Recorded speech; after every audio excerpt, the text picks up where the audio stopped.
hate you. Let me say it from my belly so you understand. They hate.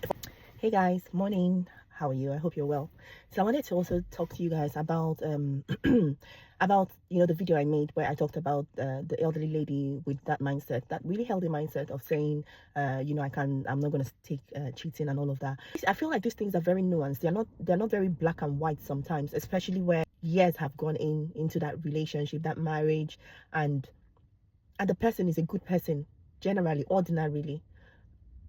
There are cases, obviously, where you see in a home or in a family where the spouse, whether it is a man or a woman, is just really a very good, loving spouse, kind man, kind woman, loving, nurturing, and then they cheat, which is not normally a mistake, or it can be a mistake, or it's just life. I don't know.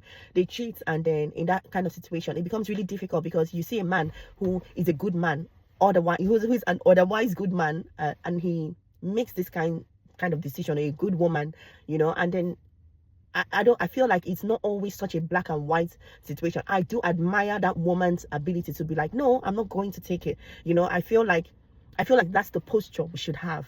That's the posture women should have, because I feel like once you kind of start off with, I'm such a loving, everything goes because I love this person, I love, I feel like men and partners need to know that this is my position, this is my posture. If it then comes to infidelity, I'm sorry, but I really cannot take this. Then as life happens, it's left for you. If you want to work on it, I think you can. If you don't want to work on it, I think you also should not. Do you understand? I think it's just about, because the Bible allows you to choose to leave. But I just feel like, if anyone wants to work on it, it's fine. There's lots of just do it in a proper way. There are counselors, like I know Pastor Kingsley and Pastor Mildred do offer a counseling package for healing after cheating and stuff like that.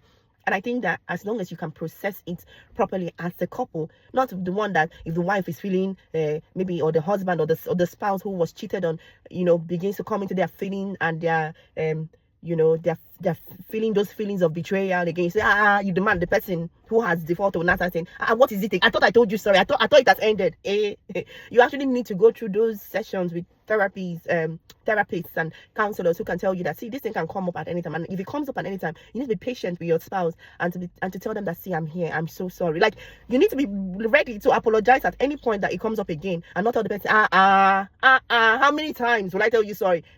You've not started though. Like, you really have not started.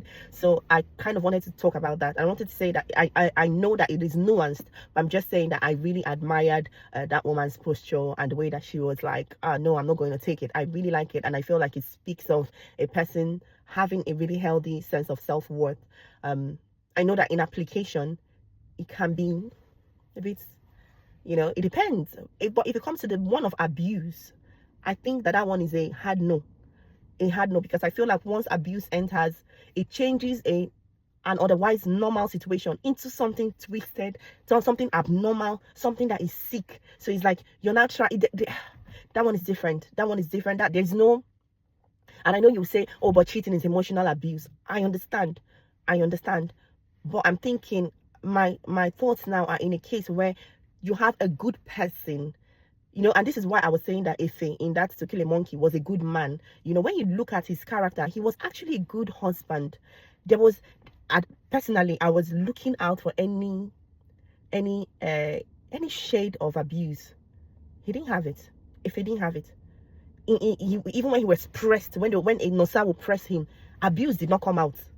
There are people who, I don't know how they wrote. I love the way they wrote that character, because there was no iota of his ego was in check, apart from when the doctor came into the picture, which is normal. There's no person that will say that kind of hot doctor frolicking around your wife. You will not be like, I beg you. Do you understand? But he was a good man, and that's where when I look at how his relationship with his wife was, even his interaction with her, he was like, oh, you look very beautiful. He was, I don't know, I just liked him. I think he was a good man. Anyway, a good man in the most secular sense, in the sense of someone we know fear God. Do you understand?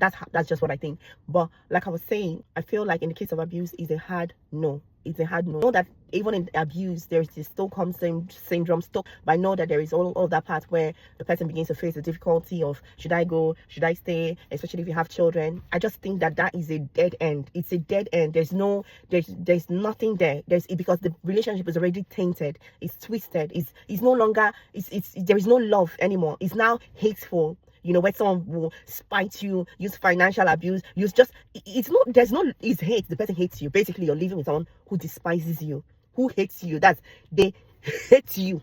Let me say it from my belly so you understand. They hate, for a person to carry hand and beat you and punish you. They hate you. There is no love there. So that's different. All right. I do actually know that people can love somebody and still cheat on them.